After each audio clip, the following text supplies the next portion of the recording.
деҳаи Иттиҳод ё ҷетиргани собиқ дар ноҳияи Данғара. радиои озодӣ чанд сол пеш дар бораи набудани роҳу барқ ва об дар ин гӯша гузориш дода буд. бунгоҳи тиббӣ ин аҳволро дошт. сокинон мегӯянд мушкилот ба оҳистагӣ ҳал мешавад, аммо он ҳам аксаран аз ҳисоби худашон. аз ҷумла ин бунгоҳи нави тиббиро бо пули соҳибкорони маҳаллӣ сохтаанд.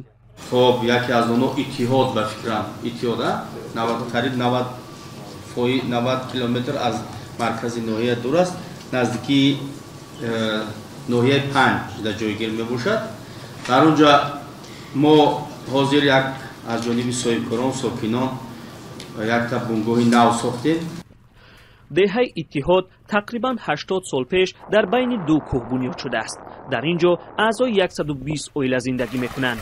онҳо фақат 2 сол пеш соҳиби хати барқу об шудаанд. ина чаганон буданд, даст хати мекашиданд, об буровард. ина ҳам молҳо ҳам халқ истифода бурдастанд. ҳоло пизишкони деҳаи Иттиҳод дар бинои нав кор мекунанд. бино аз 3 ҳуҷра иборат аст, аммо маълум нест ба сохтмонаш чӣ қадар пул сарф шудааст. он чиз сокинону табибонро хушҳол кардааст, имкони бештари дармони беморон аст.